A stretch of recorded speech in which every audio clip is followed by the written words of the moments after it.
അക്കൂസ് കിച്ചണിലേക്ക് എല്ലാവർക്കും സ്വാഗതം. ഇന്ന് ഞാൻ നിങ്ങൾക്ക് മുന്നിൽ ഉണ്ടാക്കി കാണിക്കാൻ പോകുന്നത് നല്ലൊരു കൈപ്പക്ക തൊടുകറിയുടെ റെസിപ്പിയാണ്. ഈ ഒരു കറി ചോറിൻ്റെ കൂടെ കഴിക്കാൻ നല്ല ടേസ്റ്റാണ്. ഈ കറിക്ക് വേണ്ടി ഞാൻ 3 വെള്ള നിറത്തിലുള്ള കൈപ്പക്കയാണ് എടുത്തിട്ടുള്ളത്. കൈപ്പക്ക ഇതുപോലെ വലിയ കഷ്ണങ്ങളാക്കി മുറിച്ച് വെക്കുക.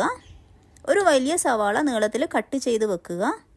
2 മീഡിയം സൈസിലുള്ള തക്കാളിയും നീളത്തിൽ മുറിച്ച് വെക്കുക. കുറച്ച് വെളുത്തുള്ളിയും നീളത്തിൽ കട്ട് ചെയ്ത് വെക്കുക.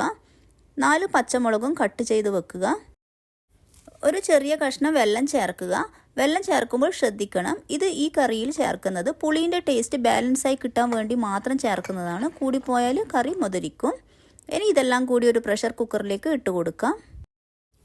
1 ടേബിൾ സ്പൂണ് മുളക് പൊടി, 1 ടേബിൾ സ്പൂണ് മല്ലിപ്പൊടി, 1/4 ടീസ്പൂണ് മഞ്ഞൾപ്പൊടി, ആവശ്യത്തിനുള്ള ഉപ്പ്, പിന്നെ 1/4 ഗ്ലാസ് പുളിവെള്ളം, ഒരു ചെറിയ ഗ്ലാസ്സിൽ വെള്ളവും ചേർക്കാം.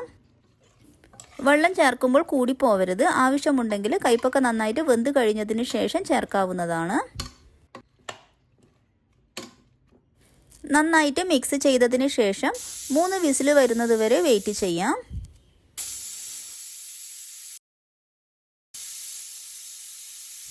പ്രഷർ പോയി കഴിഞ്ഞാൽ കുക്കർ തുറന്നു നോക്കാം.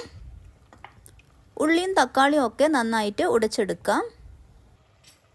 വെള്ളം കൂടുതലുണ്ടെങ്കിൽ ആവശ്യത്തിനനുസരിച്ചിട്ട് വറ്റിച്ചെടുക്കാം. കറി ഇപ്പോൾ കുറുകിയിട്ട് ഈ ഒരു പരുവത്തിനായിട്ടുണ്ട്. ഇനി സ്റ്റൗ ഓഫ് ചെയ്യാവുന്നതാണ്. കറിക്ക് വറവിട്ട് കൊടുക്കാൻ വേണ്ടി പാനിൽ അല്പം വെളിച്ചെണ്ണ ഒഴിച്ചു കൊടുക്കാം. 1/2 ടീസ്പൂണ് കടുകിട്ട് പൊട്ടിക്കാം. 3 ഉണക്കമുളക് ഇടാം.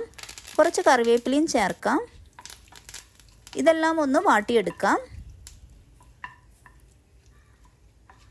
അതിനുശേഷം 1/2 ടീസ്പൂണ് കായത്തിൻ്റെ പൊടി ചേർക്കാം.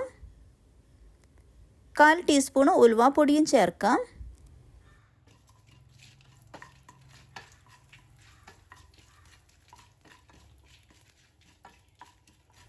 ജസ്റ്റ് ഒന്ന് മിക്സ് ചെയ്തതിന് ശേഷം കറിയിലേക്ക് ഒഴിച്ചു കൊടുക്കാം. എല്ലാവർക്കും ഇഷ്ടാവും ഈ കറി. ഈ കറിക്ക് ഒരു ഇളം മധുരം ഉണ്ടാവും. ചോറിൻ്റെ കൂടെ കഴിക്കാൻ നല്ലൊരു കറിയാണിത്. എന്നും പറയുന്നത് പോലെ തന്നെ ലൈക്ക് ചെയ്യാനും സബ്സ്ക്രൈബ് ചെയ്യാനും ഷെയർ ചെയ്യാനും ഒന്നും മറന്നു പോവരുത്. Thanks for watching.